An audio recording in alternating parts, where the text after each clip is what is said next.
राष्ट्रीय स्वदेशी महोत्सव से प्रेरित होकर चित्तौड़गढ़ में राजसखी मार्ट का शुभारंभ। राष्ट्रीय स्वदेशी महोत्सव से प्रेरित होकर स्वयं सहायता समूह की महिलाओं द्वारा संचालित राजसखी मार्ट का भव्य शुभारंभ क्षेत्रीय सांसद सीपी जोशी द्वारा किया गया। इस अवसर पर महिला सशक्तिकरण, स्वदेशी उत्पादों के प्रचार प्रसार एवं आत्मनिर्भर भारत की दिशा में एक महत्वपूर्ण पहल का आगाज हुआ। कार्यक्रम में मुख्य कार्यकारी अधिकारी विनय पाठक, ACEO राकेश पुरोहित, जिला परियोजना प्रबंधक डॉक्टर रमेश चंद्र धाकड़, DDM नाबार्ड महेंद्र कुमार डूडी, संयुक्त निदेशक डॉक्टर शंकर लाल जाट, गौरव त्यागी, रघु शर्मा, अनिल इनानी, शैलेंद्र झंवर सहित अनेक जिला स्तरीय अधिकारी एवं गणमान्य नागरिक उपस्थित रहे। राजसखी मार्ट का संचालन उम्मीद राजीविका महिला सर्वांगीण विकास सहकारी समिति लिमिटेड चित्तौड़गढ़ द्वारा किया जा रहा है। इस मार्ट में स्वयं सहायता समूह की महिलाओं द्वारा निर्मित स्वदेशी उत्पादों की बिक्री की जा रही है। इनमें अंजीर के लड्डू, साबुन, मसाले, नमकीन, हस्त निर्मित रोज वाटर, गुलाल, फ्लोर क्लीनर, टॉयलेट क्लीनर तथा विभिन्न प्रकार के हस्त निर्मित बैग प्रमुख आकर्षण का केंद्र रहे। आज शुभारंभ के अवसर पर करीब 25 से 30 हजार की बिक्री हुई। सेमलपुरा में भील समाज की 2 कन्याओं को निःशुल्क विवाह संपन्न, जनप्रतिनिधियों की मौजूदगी में दिखी सामाजिक एकता। सेमलपुरा गांव में बालाजी मित्र मंडल व ग्रामवासियों के संयुक्त तत्वाधान में भील समाज की 2 कन्याओं का निःशुल्क विवाह समारोह सामाजिक एकता और उत्साहपूर्ण वातावरण में संपन्न हुआ। इस अवसर पर गांव और आसपास के क्षेत्रों से बड़ी संख्या में समाज के जन उपस्थित रहे और नव दंपतियों का आशीर्वाद देकर उनके सुखमय दाम्पत्य जीवन की भी कामना की और समाज में एकता का संदेश दिया। पारंपरिक रीति रिवाजों के साथ सभी वैवाहिक रस्में संपन्न करवाई। इस आयोजन के दौरान रक्तदान शिविर और सामाजिक एकता से जुड़े कार्यक्रम भी आयोजित किए, जिनमें युवाओं ने उत्साहपूर्वक भाग लिया। कार्यक्रम के मुख्य अतिथि सांसद सीपी जोशी रहे। विशेष अतिथि के रूप में विधायक चंद्रभान सिंह आक्या, भाजपा जिला अध्यक्ष रतन गाडरी, जिला महामंत्री रघु शर्मा, जिला उपाध्यक्ष CP नंदरानी, जिला महामंत्री हर्षवर्धन सिंह, मंडल अध्यक्ष भंवर सिंह खरड़ी बावड़ी, पूर्व मंडल अध्यक्ष गोपाल चौबे, मंडल महामंत्री सोहन खटीक, निर्भय राम धाकड़, अनेक जनप्रतिनिधि और सभी ग्रामवासी, क्षेत्रवासी और कार्यकर्ता भी उपस्थित थे। इस अवसर पर राष्ट्रीय स्वयंसेवक संघ के मुख्य वक्ता ओम जी सुखवाल ने हिंदू समाज की एकता, सांस्कृतिक मूल्यों और सामाजिक समरसता जैसे विषयों पर अपने विचार रखे। उन्होंने समाज में आपसी सहयोग, संस्कार और संगठन की आवश्यकता पर जोर देते हुए ऐसे सामाजिक आयोजनों को समाज के लिए प्रेरणादायक बताया। बालाजी मित्र मंडल के कार्यकर्ताओं ने बताया कि मंडल लगातार सामाजिक सरोकारों से जुड़े कार्यक्रम करता रहता है, जिसमें वृक्षारोपण अभियान को विशेष महत्व दिया जाता है। इसके अलावा मंडल द्वारा पौधारोपण, खेल कूद प्रतियोगिताएं, सार्वजनिक स्थानों की सफाई, रक्तदान शिविर और धार्मिक कार्यक्रमों का भी समय समय पर आयोजन किया जाता है। अंजुमन पब्लिक सेकेंडरी स्कूल गांधीनगर में विद्यार्थियों का विदाई समारोह एवं वार्षिकोत्सव हर्षोल्लास के साथ मनाया गया। अंजुमन पब्लिक सेकेंडरी स्कूल चित्तौड़गढ़ का विद्यार्थियों का विदाई समारोह एवं वार्षिक उत्सव बड़े ही उत्साह के साथ और हर्षोल्लास से इस वातावरण में आयोजित किया गया। कार्यक्रम का शुभारंभ कक्षा 9 के छात्र इमरान द्वारा तिलावत कुरान से किया गया। अंजुमन प्रवक्ता एहसान पठान ने बताया कि इसके बाद छात्राओं ने नातिया कलाम प्रस्तुत कर कार्यक्रम को आध्यात्मिक रंग प्रदान किया। मुफ्ती उस्मान गनी अशरफी अजहरी ने अपने प्रभावशाली अंदाज में शिक्षा के महत्व पर प्रकाश डालते हुए विद्यार्थियों को मेहनत एवं लगन के साथ पढ़ाई करने की प्रेरणा दी। इसके बाद विद्यालय की विभिन्न कक्षाओं के विद्यार्थियों ने आकर्षक एवं रंगारंग सांस्कृतिक प्रस्तुतियां दी और कक्षा 10 के विद्यार्थियों को विदाई दी गई। अंजुमन स्कूल के सेक्रेटरी गुलाम रसूल ने घोषणा की कि कक्षा 10 बोर्ड परीक्षा में अंजुमन स्कूल में प्रथम स्थान प्राप्त करने वाले विद्यार्थियों को अंजुमन मिल्लत इस्लामिया संस्थान एवं स्कूल कमेटी की ओर से एक लैपटॉप प्रदान किया जाएगा। इस अवसर पर स्कूल के समस्त विद्यार्थियों सहित अनेक अभिभावक गण, स्कूल कमेटी के साजिद सिद्दीकी, छीपा सिद्दीकी खान, इरशाद शेख, अजहर शेख, सोनू अशरफी सहित अंजुमन मिल्लत इस्लामिया संस्थान के सदस्य भी मौजूद रहे। अंत में विद्यालय के प्रिंसिपल शकीलुद्दीन शेख ने सभी अतिथियों, अभिभावकों और सहयोगियों का आभार व्यक्त किया। सटीक जनगणना से ही प्रभावी विकास योजनाएं संभव, मुख्यमंत्री भजनलाल शर्मा। मुख्यमंत्री भजनलाल शर्मा ने कहा कि सटीक एवं विश्वसनीय जनगणना आंकड़े ही प्रभावी विकास योजनाओं की मजबूत आधारशिला होते हैं। जनगणना से प्राप्त आंकड़ों के आधार पर ही केंद्रीय एवं राज्य सरकारें जन कल्याणकारी योजनाओं का निर्धारण, संसाधनों का आवंटन और योजनाओं का प्रभावी क्रियान्वयन करती हैं। उन्होंने अधिकारी एवं कार्मिकों से जनगणना कार्य को राष्ट्रीय कर्तव्य मानते हुए पूर्ण निष्ठा, जिम्मेदारी एवं गंभीरता के साथ संपादित करने का आह्वान किया। मुख्यमंत्री शनिवार को भारत की जनगणना 2027 को लेकर आयोजित राज्य स्तरीय वर्चुअल प्रशिक्षण सम्मेलन को संबोधित कर रहे थे। कहा कि जनगणना का प्रथम चरण मकान सूचीकरण एवं मकानों की गणना अत्यंत महत्वपूर्ण है, क्योंकि इसी चरण की सटीकता पर आगे होने वाली व्यक्तियों की गणना की शुद्धता निर्भर करती है। ये कार्य जितना अधिक त्रुटि रहित होगा, जनगणना के अंतिम आंकड़े उतने ही अधिक विश्वसनीय होंगे। विकास योजनाओं की रीढ़ है जनगणना के आंकड़े। मुख्यमंत्री शर्मा ने कहा कि जनगणना के माध्यम से गांव एवं शहरों में निवास करने वाले व्यक्तियों और परिवारों की सामाजिक आर्थिक स्थिति का स्पष्ट आकलन होता है। जनगणना के आंकड़े बिजली, पेयजल, सड़क, शौचालय, अस्पताल, घरेलू गैस कनेक्शन सहित मूलभूत सुविधाओं की उपलब्धता एवं आवश्यकता को सामने लाते हैं। वीडियो कॉन्फ्रेंस में ये रहे उपस्थित। इस वर्चुअल प्रशिक्षण सम्मेलन में जिला कलेक्टर आलोक रंजन, अतिरिक्त जिला कलेक्टर प्रशासन प्रभा गौतम, मुख्य कार्यकारी अधिकारी जिला परिषद विनय पाठक, उपखंड अधिकारी बीनू देवल, सांख्यिकी अधिकारी शबनम खोरवाल सहित संबंधित विभागों के अधिकारी भी उपस्थित रहे।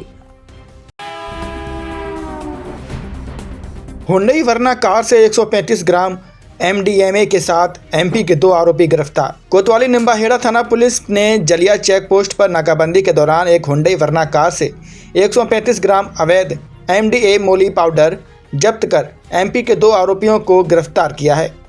जिला पुलिस अधीक्षक चित्तौड़गढ़ मनीष त्रिपाठी ने बताया कि जिले में अवैध मादक पदार्थ की धरपकड़ कार्रवाई के तहत ASP सरिता सिंह के निर्देशन व DSP निम्बाहेड़ा बद्रीलाल राव के सुपरविजन में थानाधिकारी कोतवाली निम्बाहेड़ा रामसुबेर मीना, पुलिस निरीक्षक के निर्देश पर लादू लाल इंचार्ज थाना, head constable Harvind Singh, constable Ranjit, Jagdish, Rakesh, Hemant, Mangu Singh व सरिया राम द्वारा जलिया चेक पोस्ट हाईवे रोड पर पहुंच नाकाबंदी की जा रही थी। इसी दौरान नीमच की तरफ से एक वरना कार आई, जिसको चेक करने हेतु हाथ का इशारा किया गया तो कार के चालक द्वारा कार को नाकाबंदी स्थल से वरना कार को भगा ले जाने का प्रयास किया, जिसे रोककर कार की तलाशी की गई तो कार के डैशबोर्ड में रखी पॉलीथीन की थैली के अंदर 135 ग्राम अवैध MDMA पाउडर मिला। आरोपी 23 वर्षीय दीपेश पुत्र अशोक कुमार सेन निवासी तुर्किया थाना नारायणगढ़ जिला मंदसौर हाल बालागुड़ा मार्केट गली नंबर 1 पिपलिया मंडी थाना पिपलिया मंडी जिला मंदसौर मध्य प्रदेश व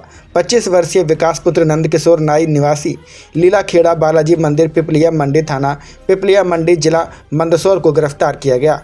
आरोपियों के खिलाफ प्रकरण दर्ज कर अनुसंधान किया जा रहा है। भूपाल सागर पुलिस ने किया लूट के मामले में वांछित आरोपियों को गिरफ्तार। भूपाल सागर थाना क्षेत्र के उसरोल गांव के पास जंगल में बकरियां चराते हुई भील बालिका को अकेले देखकर बालिका को चाकू दिखाकर जान से मारने की धमकी देकर बालिका द्वारा गले में पहना हुआ सोने के मांदलिया को चाकू से गले से काट कर व बालिका के कब्जे से एक मोबाइल छीनकर ले जाने एवं कस्बा जासमा से दरीबा रोड पर खेत पर काम करने जाते हुए महिला को दबोच कर चाकू दिखाकर गले में पहने हुए सोने का मांदलिया को चाकू से काटकर व एंड्रॉयड मोबाइल फ़ोन लूट कर ले जाने के मामले में वांछित आरोपी को भूपाल सागर थाना पुलिस ने साइबर सेल व कपासन थाना पुलिस की मदद से गिरफ्तार किया है। गिरफ्तार शुदा आरोपी उच्च दर्ज का बदमाश होकर पूर्व में चोरी व अन्य मुकदमों में गिरफ्तार हो चुका है। अभियुक्त के खिलाफ पूर्व में चोरी, अवैध हथियार रखने, पोस्को एक्ट, संबंधित थाना कपासन मंडफिया कोतवाली चित्तौड़गढ़ पूर्व में प्रकरण दर्ज है।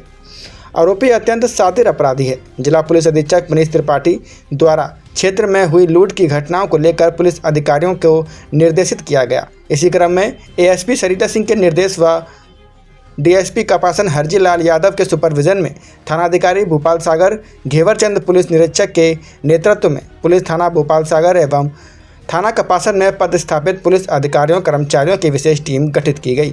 थाना भूपाल सागर के ASI तेजमल, कांस्टेबल लक्ष्मण, राधेश्याम, भरत, अनिल, राजमल व ओम प्रकाश, साइबर सेल के ASI राजकुमार, कांस्टेबल राम नरेश, थाना कपासन के कांस्टेबल राजेश व कुंज बिहारी।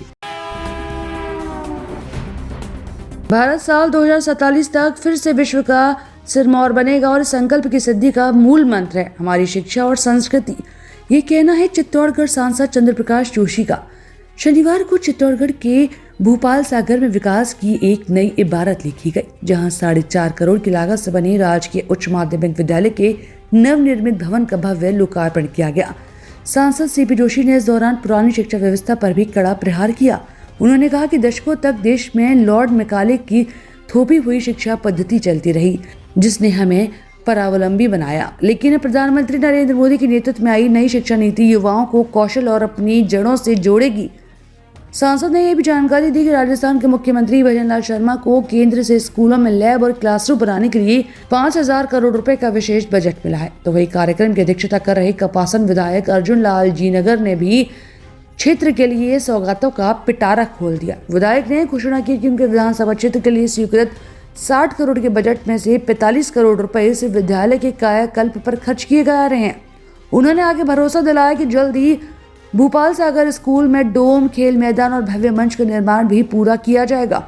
विकास कार्यों के साथ सांसद जोशी ने क्षेत्र की समस्याओं पर भी बेबाकी से अपनी बात रखी, जहां उन्होंने भूपाल सागर आकोला अंडरब्रिज की ओवरब्रिज में बदलने की डीपीआर तैयार करने के निर्देश दिए। तो वहीं चेतक एक्सप्रेस के ठहराव को लेकर तकनीकी कारणों का हवाला देते हुए स्पष्ट कहा कि जनता से कोई झूठा वादा नहीं करेंगे। इस क्षेत्र को मिला है वो निश्चित रूप से हमारे खिलाड़ियों के लिए और विद्यार्थियों के लिए एक बहुत बड़ी सौगात मैं मानता हूँ, जो लंबे समय से प्रतीक्षा कर रही है। चित्तौड़गढ़ में गोराबादल स्टेडियम, जो मेरे ख्याल से चित्तौड़गढ़ हृदय स्थली है, वहाँ लंबे 3-4 सालों से वो स्टेडियम बिल्कुल जीर्ण शीर्ण अवस्था में पड़ा था। खिलाड़ी परेशान थे, मायूस थे, और हम लोग लंबे समय से प्रयास कर रहे थे।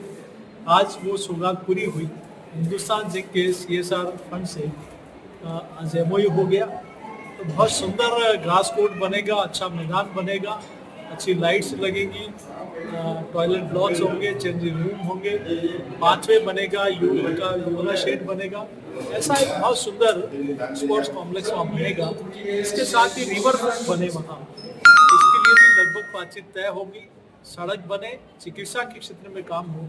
इसके साथ ही हमारा वर्ष में एक बार कहीं एक हमारी संस्कृति, हमारे इतिहास से जुड़े हुए हमारे कल्चर प्रोग्राम भी चित्तौड़ में रेगुलर हर साल हो, इसके लिए भी बातचीत हुई है। तो लगभग उस पर सहमति हो गई। मैं सोचता हूँ शिक्षा में नालंदा और तक्षशिला जैसे विश्वविद्यालय देश में थे, दुनिया के लोग यहाँ अध्ययन करने आते थे। माननीय प्रधानमंत्री जी ने, नरेंद्र मोदी जी ने पिछले 10-11 वर्षों में शिक्षा के क्षेत्र में जो दिया है, रामसा और सर्व शिक्षा योजना को मर्ज करके अब समग्र शिक्षा अभियान के तहत उस योजना के माध्यम से पूरे देश भर में स्कूलों का निर्माण हो। और हमारे माननीय विधायक महोदय, माननीय मुख्यमंत्री महोदय इस दिशा में, चूंकि सरकार, केंद्र सरकार अपना बजट देती है, उसका एग्जीक्यूशन करना राज्य सरकार करती है। तो यहाँ भोपाल सागर कपासन में 5-5 करोड़ के विद्यालय भवन आज बनकर तैयार हुए हैं। बच्चों के चेहरे पर खुशी देखते ही बन रही थी कि जहाँ कई वर्षों पुराने जीर्ण शीर्ण विद्यालयों में पढ़ना पड़ता था, अब बहुत अच्छे आधुनिक तरीके के बने हुए विद्यालय बने हैं। तो ये भारत सरकार और राज्य सरकार की इस समग्र शिक्षा योजना के अंतर्गत बने हैं। तो आज मैं इस कार्यक्रम के निमित्त यहाँ आने का अवसर मिला। आने वाले समय में और अटल टिंकरिंग लैब भी देश भर में 10,000 अटल टिंकरिंग लैब बनेंगी।